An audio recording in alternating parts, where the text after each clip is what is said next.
Salama daoleo andondrera resantsika ny mahakasika ny zavatra izay nalaza tamin'ny ity herinandro ity tsy inona moa izany fa ny eo amin'ny resaky ny Miss et Mystère de Madagascar izay niteraka resabe mo raha nahita fa tsy Anne Marie indray no lasa nisolitena any Madagascar any Philippines fa nosolondreo any ilay vehivavy hafa izay antsoina hoe Hendry indray no alefa any Philippines izay nisolitena any Madagascar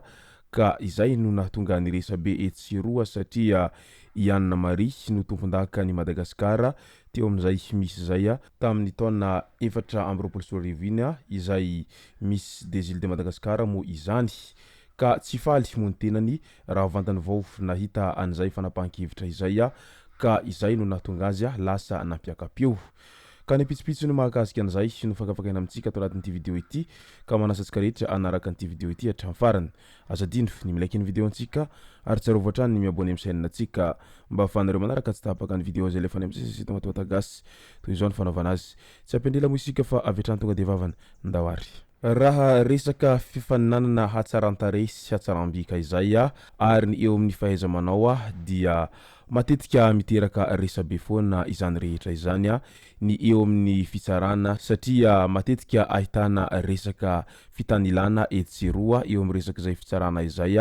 ka lasa tsy dia mazava izay resaka tena fitsarana marina eo amin'izay resaka fifaninanana Miss et Mystère de Madagascar izay satria mantsy raha ny feo izay mandeha etsiroa ao anatiny izay fifaninanana Miss et Mystère de Madagascar izay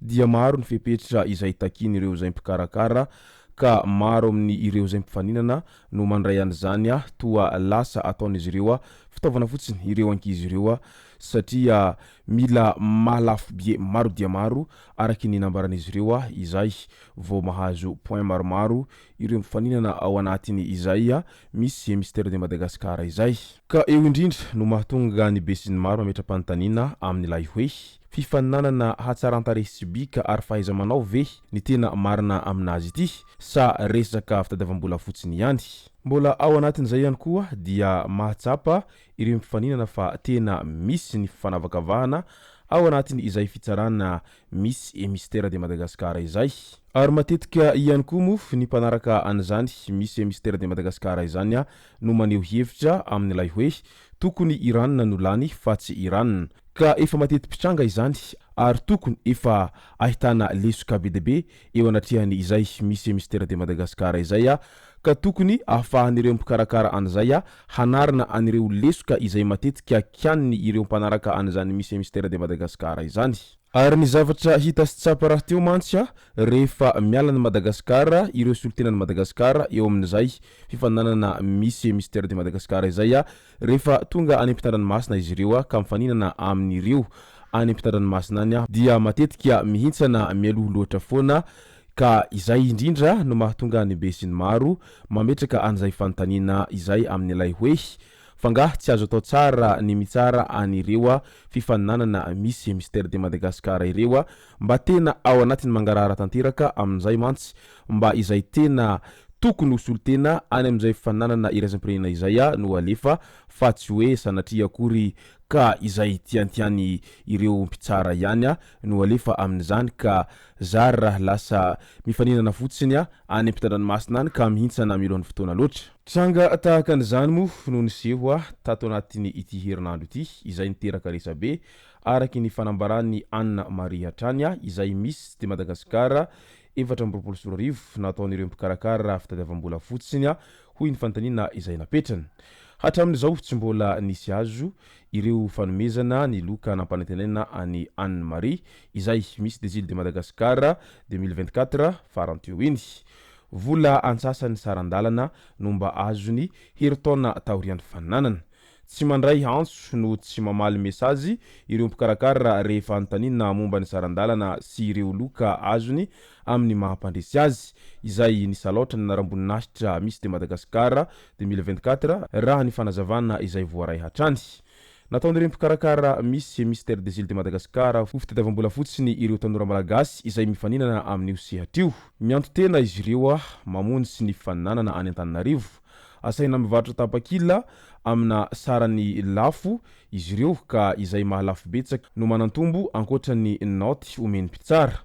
Azo eritreretina fa izay manambola sy manana fianakaviana mahitahita afaka mividy tapakila maro no hivoaka mpandresy amin'ny fifaninanana izay atao. Hoy ny mpanakanto iray izay manana fifandraisana amin'ny Anne Marie raha naneho ny heviny no sady namaky bantsilana ny fikafika sy fanararaotana ataon'ireo mpikarakara amin'ny fifaninanana misy mystère des îles de Madagasikara izay. Nambaran'io mpanakanto io fa nitedavina hirika sy fomba hamotehana azy tsy hivoaka mpandresy i Anne Marie fa tsy nahitana hevitra izany.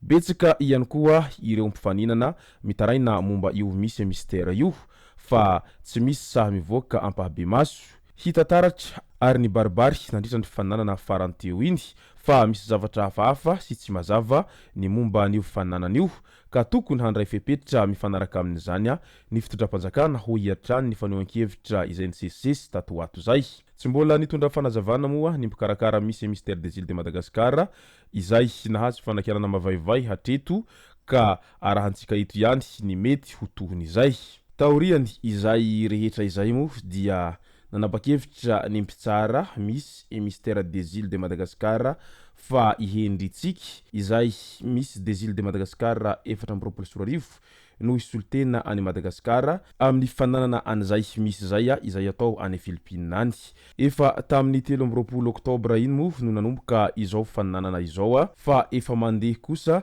ny fifidianana ireo ho Miss People Choice ao amin'ny Eventista ka izay mahazo vato be indrindra amin'izany no ho lasa Miss People Choice sady tafiditra avy hatrany ao anatin'ny top 20 amin'ny famaranana misy izay atao any Philippines io. Ho an'ireo mpifaninana avy ety Afrika mitana ny toerana voalohany vonjomaika ny Miss People Choice ao amin'ny Eventista, ny Miss solotena ny Cameroun, faharoa Zimbabwe ary ny fahatelo ny Miss any Cap Verde. Na dia eo aza moa izay olana rehetra izay dia mirary ny soa sy ny tsara hatrany ho an'izay nalefan'ireo solotena n'izay mpikarakara an'izay misy mystère de Madagasikara izay any Philippines any amin'izao fifaninanana izao satria samy malagasy raha teo moa ary toy ny adiny ombolahan'ny mpianakavy io izay mandresy tsy obiana ary izay resy tsy akoraina fa raha toa ka tafiakatra avo ary mahavita mampiakatra avo any Madagasikara izay moa